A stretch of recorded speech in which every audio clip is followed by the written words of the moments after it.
Venezuela is not Taiwan in terms of China's core interests, it is an important strategic foothold for China in Latin America. I mean, it was described as an all-weather strategic partnership back in 2023. So this was a critical relationship that has, I think, been weakened with the Trump administration's move. Welcome to China Decode. I'm Alice Han. And I'm James Kynge. In today's episode of China Decode, we're discussing how China will respond to Trump's takeover of Venezuela, a turning point in the electric vehicle race, and China's luxury food boom. That's all coming up, but first let's do a quick check-in with how the Chinese markets are starting the week.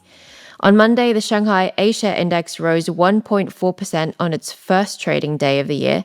The Hang Seng H-share index rose less than 0.1%, hovering near a 7-week high.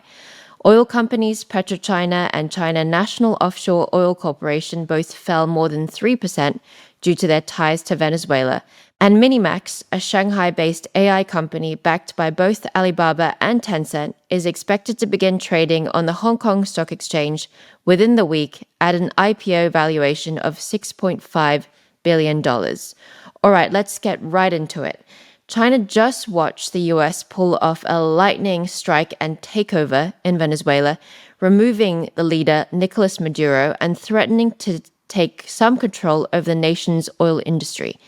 Now, this happened just hours after Beijing's top envoy was sitting with Maduro himself. Now, this timing could be accidental or it could be the opposite, but for China, Venezuela isn't just an ideological ally.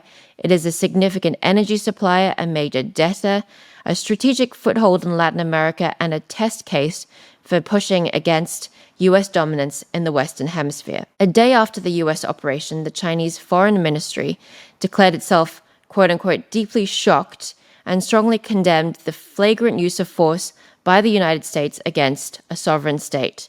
So the real question now isn't so much whether China is angry, it's how it will respond. Will Beijing swallow the loss and play the long game, or does Trump's move force China to harden its posture elsewhere, from Latin America to Taiwan or even the South China Sea? What happens next could tell us a lot about the shape of US-China relations in 2026. James, I'm very excited to be talking about this for the first episode of the year. I want to hear your takes before I dive into mine. What's your view on this? Well, Alice, I mean, when it rains, it pours, hey? The new year starting off like this, there really couldn't be a bigger geopolitical question for China than how it reacts to this. And I think you framed it perfectly. Is it going to play the long game, or are we going to see some retaliation pretty much straight off, potentially even military retaliation? Now, I'm not going to duck the question. I'm going to go straight in there. Of course, we can't know the answer. Such things are among China's most closely guarded secrets. I think that we will not see a military retaliation from China on Taiwan or in the South China Sea, at least not in the short term. I think that what you framed as China playing the long game is a much more likely scenario. And the reason I think that is because Taiwan considerations are in the background of China's reaction to this. Venezuela is a long way from China. It's a long way from Taiwan. But just let me try and sketch out why I think Taiwan and China's reaction to Taiwan is crucial in this geopolitical shadow play that we're watching.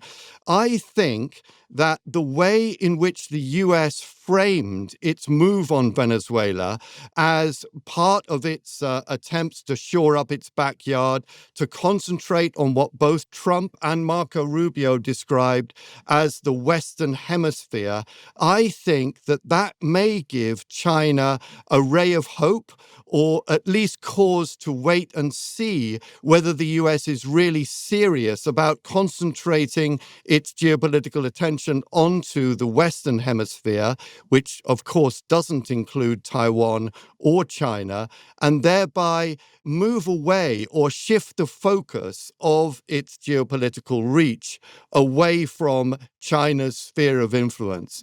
And so I think if that does turn out to be the case, we may well see China taking a longer view on this. And although, yes, some of China's condemnations have been fairly strong, I also think that other statements by the Chinese so far give the sense that China is really waiting to see. The two pieces of reasoning that I advance to support my point of view is that the national security strategy, which the US released in December last year, identifies the Western Hemisphere as the vital interest of the US. And it drops language from the Biden presidency that identified China as America's most consequential geopolitical challenge. It also doesn't even mention great power competition at all with China. And it also downgrades the status of Taiwan. In the past, under Biden, it used to say that the US was opposed to a shift in the status quo of Taiwan, but the new national security strategy unveiled in December last year in the US says that it, quote, does not support a change in the status quo of Taiwan. This is seen as a clear downgrading of the importance and sensitivity of the Taiwan question. So my response is, I think that China is hopefully waiting to see the US redefine its geopolitical focus to its own backyard, i.e., Latin America, and in this case, Venezuela in particular, and thereby shift away from Taiwan and those contentious areas, the South China Sea and China itself. And if that happens, it will give China breathing space to advance its biggest priority in terms of geopolitics. But this is really hard to call at the moment, Alice. I'm really interested in your take on it. So how do you see it? Well, very quickly on the geopolitical front, before I talk about some of the economic consequences, which are worth delving into as well, is it's interesting that we talk a lot about the Trump's approaches, the Roosevelt corollary to the Monroe Doctrine. To borrow another Roosevelt analogy, I think China's approach to this, after seeing what happened in Venezuela, is going to be to speak softly and carry a big stick. And what I mean by that is, on one hand, it will continue, I think, to pursue some kind of trade détente to try to soften some of the edges, the rough edges in the relationship. I think that they were heartened by the national security strategy document that you referred to, James, not being an attack, a direct attack on China as it had been in previous administrations, but at the same time, massively increasing its investments and deployment of its military capabilities. We saw that in full display a couple months ago at the September parade. So I think we'll have a two-track approach to this relationship and towards China's geopolitical strategy. But it is worth mentioning, James, that even although Venezuela is not Taiwan in terms of China's core interests, it is an important strategic foothold for China in Latin America. I mean, it was described as an all-weather strategic partnership back in 2023. That's sort of the second tier in terms of what we think about in terms of friendships that China has with the rest of the world. So this was a critical relationship that has, I think, been weakened with the Trump administration's move. And if we think about the economic implications as well, it's not so much about oil, because only about 5% of China's seaborne crude imports come from Venezuela. It's more about the debt that's outstanding. So we have still, by some estimates, around $10 billion, if not more, of debt outstanding that Venezuela owes to China. And a lot of that traditionally from Chavez onwards to Maduro was in the form of loan for oil deals. That, I think, is going to be subject to debate whether or not Chinese creditors are going to get a haircut or they're going to have to miss a lot of the debt that's owed. Because fundamentally, Venezuela, I think, is going to have to listen to the Americans, at least in the short term, in terms of some of these debt restructuring and oil developments in the region. So I think from China's vantage point, this is a net loss, certainly. But I agree with you, James, if we broaden it out, I don't think this materially increases China's designs to invade or blockade Taiwan. I think if I'm in Beijing watching this, I would tread carefully because the Trump administration has shown that it has the military muscle to fight in areas that it deems to be in its national core interests, which in this administration is about the Western Hemisphere. So if I'm Xi Jinping sitting in Beijing, I'm going to sit tight a little bit and see what the Trump administration is going to do in its second half of a lame duck presidency. Because remember, we have the midterms coming up. A lot can change domestically that can also transform and alter Trump's geopolitical strategy. Absolutely. I think one of the first indicators that we're going to get of the trajectory of China-US relations after this move in Venezuela is whether or not Trump's meeting with Xi Jinping, which is supposed to take place in April, actually goes ahead.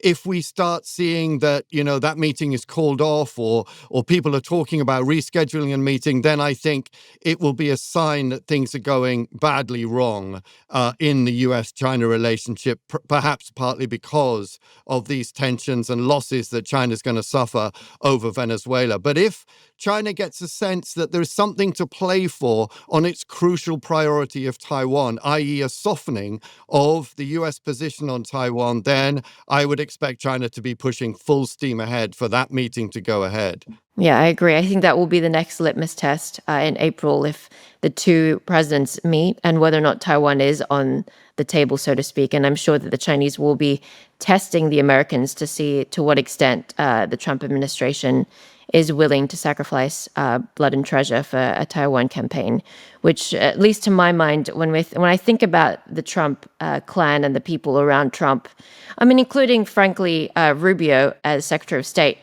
it doesn't seem to be a top priority. I think that the focus in this administration is very much on Latin America, on defending the Western Hemisphere, as opposed to being embroiled in conflicts overseas. I wanted to talk a little bit about some of the economic implications for some of the players in China, because, we've heard on Monday the NFRA, the National Financial Regulatory Administration, is telling the banks that it needs to release its exposure to Venezuela. It's still unclear when I was digging into the data to the extent to which the policy banks and banks in China are exposed to Venezuelan debt. When I look at the numbers since 2007, you have over $100 billion in loans that were lent to Venezuela to help with infrastructure, to help with oil. What's your take on this? Have you been following this, James? Yeah, I mean, I used to write a lot about China, Venezuela, because Venezuela was the poster child of the Belt and Road Initiative launched by China around 2012 in Latin America. It was the number one borrower among Latin American countries from China, and China was building all kinds of infrastructure in Venezuela. There were factories, railways, roads.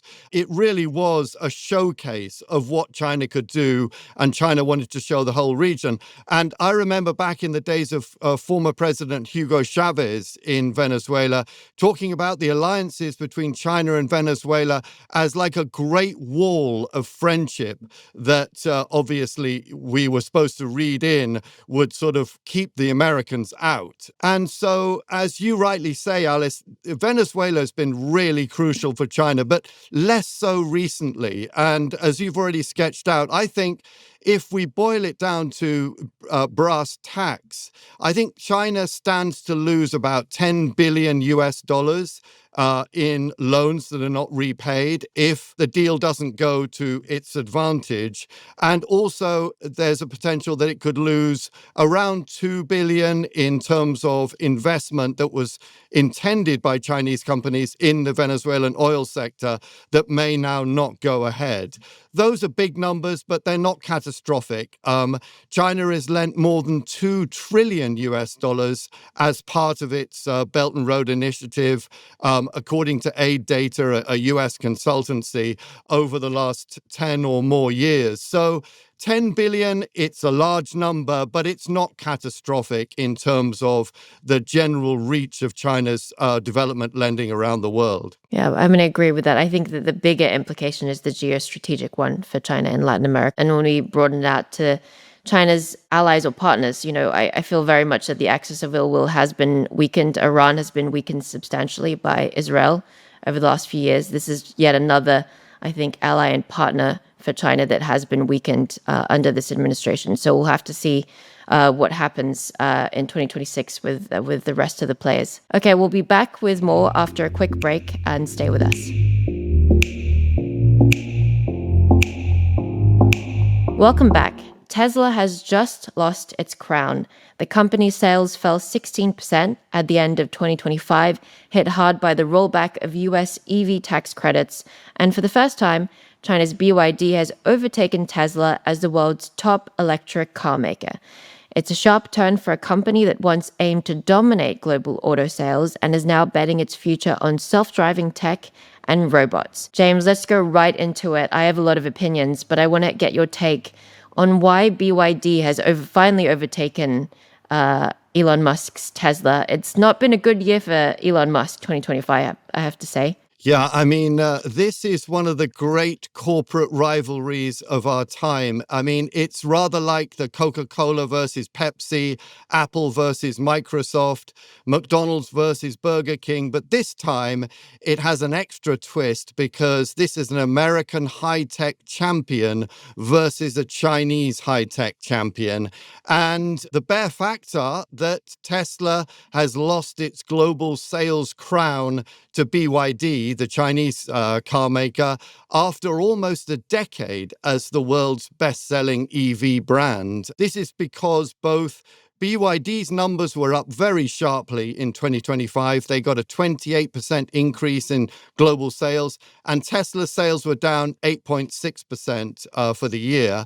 Of course, Tesla's sales are down partly because of tax changes in the US, which removed an incentive for American consumers to buy Tesla cars.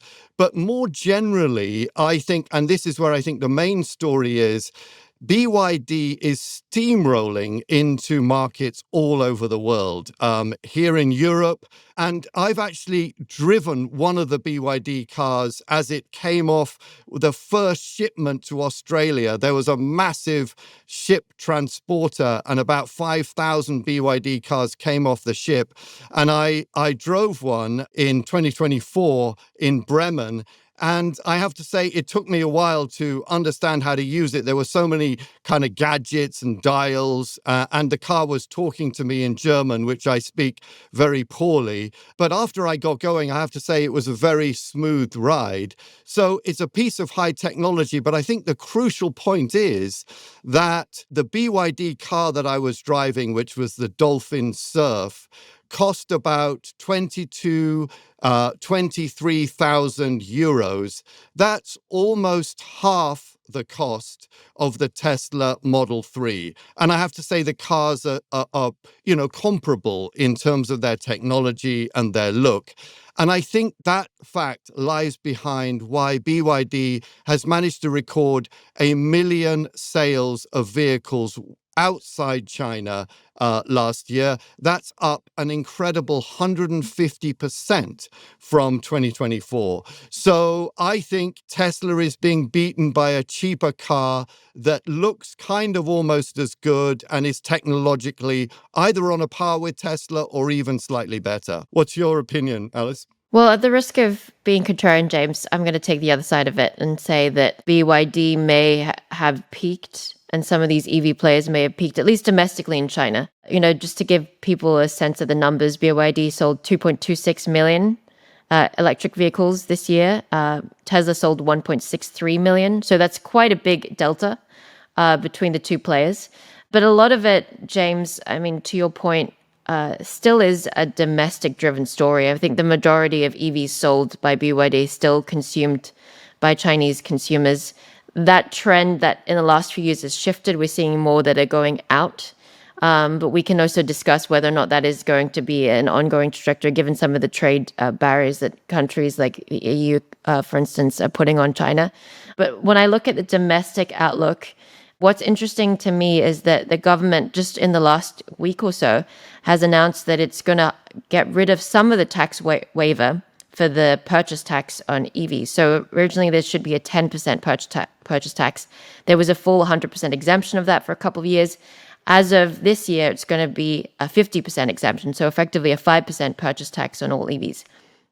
That could have a material impact on whether or not you as a Chinese consumer are going to buy a new vehicle. But on the flip side, they've announced at the end of December that they're going to put in $8.9 billion ultra-long special treasury bond issuance program to fund trade-in of EVs and subsidies. So it could be that we could see after March at the NPC meeting that there is some more support for existing EV consumers trading in their old vehicles and buying new ones.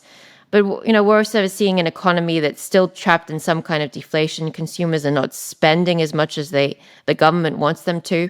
So I'm still a little bit skeptical about the growth trajectory domestically in terms of demand for EVs. And then when we factor in some of the headwinds globally to Chinese EV providers, I'm a little bit worried. Yes, I mean, BYD has a superior product. I was just in a BYD vehicle a couple of days ago in Sydney, Australia. I'm seeing more of them on the streets for sure. But I worry a little bit about how this will be perceived by foreign governments as an influx of cheap Chinese EVs. So I'm a bit skeptical. I'm holding my breath to see if we're going to see major legislation from countries around the world to try to limit the amount of Chinese electric vehicles. Because remember, autos is a huge political issue, not just an economic issue for a lot of countries around the world. So I think this will be an interesting thing to track, obviously, when we think about the broader Chinese overcapacity issue and China's export engine. But one last thing that I wanted to add, which I thought was super interesting, again, tied to Elon Musk, is that he tweeted a couple of days ago that China's silver export controls are not good, because silver is needed in many industrial processes. And I think people forget that, given that silver is a precious metal, but it is used in cars, for instance, in electric vehicles, in solar panels, in AI data centers. And we've seen the creation of these export controls to restrict the global supply, more recently of rare earths. Silver has been added to that list. I think this is important and worth tracking, because this also could have a material impact on Tesla, for instance, on other automakers, because silver is still an important input into some of these processes. And when I think about some of the levers that China will use in 2026 when it is unhappy with, say, the Venezuela policy, with Trump's tariff policy, I think people should expect more of these precious metals, critical minerals, intermediary inputs being added to some kind of export control list and weaponized by China. I think that's really interesting, Alice. I just want to mention one thing. You raised the issue of protectionism. Countries here in Europe or elsewhere in the world may see these Chinese EVs steamrolling into their markets and displacing sales of, valued domestic brands. And so I definitely think that protectionist pressures will rise. But I don't know whether, here in Europe anyway, the Europeans will actually get it together to have the unity to push forward, greater tariffs or other forms of protectionism against the influx of these Chinese cars. And just one other really fascinating aspect that lies in the future, that is that BYD is planning on bringing its so-called flash charging batteries to Europe sometime this year. Now, these flash chargers can charge a car within 5 minutes. That means that they will significantly reduce the amount of time it takes to charge your EV. The one I drove in Germany, I almost missed my plane on the way back to the UK because the charger that we found was so slow that, we were standing there literally biting our nails, looking at the clock, wondering if we had the charge to get us to the airport. That will be a thing of the past when you can just draw up alongside a flash charger that will charge your car within 5 minutes. Now, Tesla does not have that technology. It is bringing out technology, but it will be slower than the 5-minute charge. What I've been able to read online says that the next Tesla supercharger will charge a battery to within a range of 200 miles within 15 minutes. So China is ahead yet again in this crucial aspect of the whole EV market. Very interesting. All right, let's take one last quick break and stay with us. Welcome back. China is now exporting more than electronics and EVs. It is exporting luxury food. From caviar to foie gras, truffles to macadamia nuts, China has quietly become a global heavyweight in high-end agriculture, supplying its growing domestic appetite and increasingly reshaping markets overseas. Now, backed by provincial governments and years of investment, China now dominates global caviar production, a shift that's turning what were once niche European delicacies into another front in China's expanding trade power. I mean, this is a topic close to my heart, given that I do love food, James. And you're a tremendous cook as well, which is credentials that I definitely don't have. So I think your take's going to be more instructive. But I would just start by saying how wrong I have been in my thinking on this topic. I never imagined that China would leap to the global forefront of luxury food. I just thought that markets such as caviar, foie gras, macadamia nuts, black truffles, matcha tea would remain the domain largely of premium foreign brands in China. They have a kind of a cachet. Let's say the brand is French or Australian or Japanese or Russian or Iranian when it comes to caviar. But no, in this area too, it seems that China has risen to the forefront and is now dominating not only the market inside China, but globally too.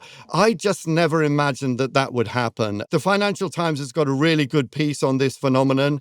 And it turns out that the caviar example goes right back to the late 1990s when some aquaculture scientists decided that you could use sturgeon to breed, and it would take about 7 to 10 years for a sturgeon to mature, produce eggs, and then you would take those eggs to a breeding center, and then the young sturgeon would grow.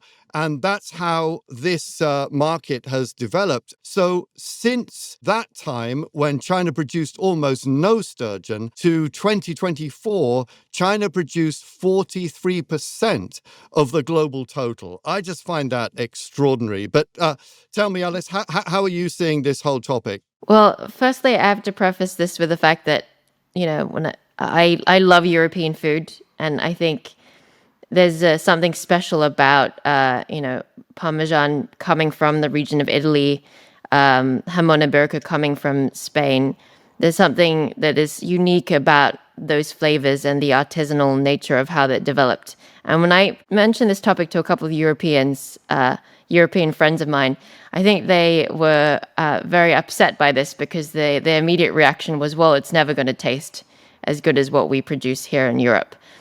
But I think that defeats the purpose. And I think that is not seeing this for what it is, which is that China is trying to create more agricultural products.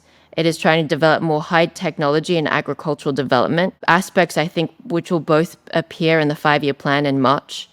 And this is all part of Xi's broader strategy to have, on the one hand, agricultural self-sufficiency, but also develop agricultural critical technologies that can be developed domestically, but also potentially exported around the rest of the world. I'm thinking particularly of global south countries like Africa, where it would be particularly germane and of use.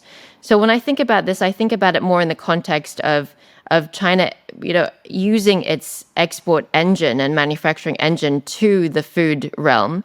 And I think that there will be a degree of nationalism whereby Chinese people will think, well, I don't need to get caviar from Eastern Europe or Russia. I don't need to get truffles from Italy. These truffles domestically have a good enough terroir, to borrow a wine term, and we want to support domestic producers. So I can see that as a trend domestically within China. I'm not so sure if this is going to be an attractive proposition for foreigners. But, if you're cost conscious, and you're looking to get something that is half the price, say, of a European premium good, maybe you go for the Chinese one. But I think it'll be harder sell globally. I do think this will do very well domestically for all the reasons I mentioned. And just to drive home a personal story, so I was traveling in Yunnan last year, and Yunnan, some people may know, has the most biodiverse range of mushrooms in the world. Most of the world's actually porcini mushrooms come from China, come from Yunnan specifically.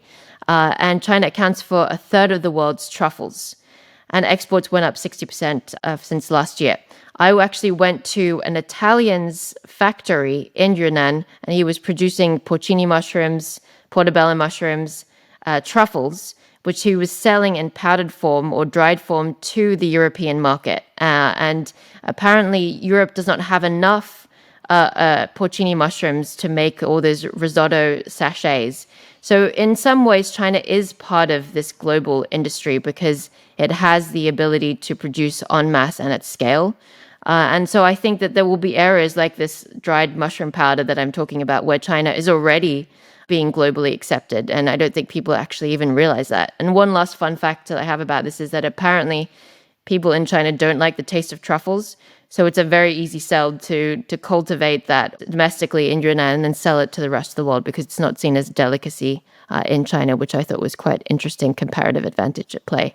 But super interesting story, and I'm glad FT covered it because I think it shows so many aspects of what's happening in China in terms of taste changing, in terms of domestic alternatives to foreign products, and in terms of China trying to compete at a global scale with some of these premium goods. Yeah, and you mentioned Yunnan there, which I'm really glad because I think that sometimes maybe people outside China, when they think of China, they've seen all the pictures of the factories and the big cities and the smog and the pollution. But a province like Yunnan, which is right on the southwest sort of bottom corner of China on the map, bordering Myanmar, is honestly one of the most beautiful places anywhere in the world. And you mentioned terroir. I would have thought that Yunnan terroir is superior to many parts of the world. The biodiversity is absolutely off the charts. And in the Financial Times story that I'm quoting from, there's a quote here from one of the growers there who says, "There's a joke that whatever expensive fruit exists in the world, Yunnan will import it, research it, cultivate it, and bring down the price." So I think that sort of sums up this trend. But we really shouldn't underestimate some of the natural underpinnings that China has to grow this stuff and to grow really high quality food. Well, I guess we're going to have to try Chinese caviar next time we're in town. I think you're going to China very soon, James. So you're going to have to try some for me. I have to admit, I don't like caviar. But Do you like truffles, James? listen, Alice, I come from North Yorkshire, which is a very set to bottom place. I don't think I've ever had a truffle in my life. What about you? I am very partial to truffles. I mean, I was in southwest France a couple months ago, and they have a particular white truffle that's quite unique there. So I am partial to them. But James, we're going to have to change that for 2026. We're going to have to get you eating caviar and truffles. Okay. Living the high life. All right, James, it is prediction time, and we're going to make our first predictions for 2026. I'm going to do something a bit left field because I think this is going to come up in a couple weeks. When we see on Jan 20 the economic readout in China, I think the economic trajectory of China is still going to be a top line issue for investors and the rest of the world in 2026. But I want to take it to a prediction that I feel fairly strongly about, which is on the currency side. I think we're going to see an appreciation of the CNY, a slight appreciation by at least 10%. I feel comfortable about the currency ending at 6.8 to 6.9 by the end of the year, primarily because I think the Trump administration is going to elect a fairly dovish Fed chair. It could well be Kevin Hassett. And in that case, when we factor in the interest rate differentials between the Fed and the PBOC, and the fact that China isn't going to intervene, I think, strongly to defend the currency, I think we could see the currency go up and strengthen against the dollar to around 6.8 to 6.9 by the end of the year. And that is materially important because it obviously impacts US-China trade talks, negotiations. Trump isn't a fan of a weak CNY. He wants to see a weak dollar. And I think this could be an area in which there is some degree of compromise between China and the US. But James, what's your prediction for 2026? I'm going to go back to what we were talking about at the top, Alice. I think that China will swallow its pride, swallow its humiliation, suffer its losses with regard to Venezuela. And I think it will play the long game. And I think the Trump-Xi meeting in April will go ahead. And both sides will try to gain whatever advantage they can in other areas, effectively putting aside what China is currently condemning as this unlawful move by the United States in Venezuela. Okay, so watch the space. We're going to wait for a Trump-Xi meeting in April. That'll be exciting. All right, that's all for this episode. Thank you so much for listening to China Decode. Make sure to follow us wherever you get your podcast so you don't miss an episode. And talk to you again next week.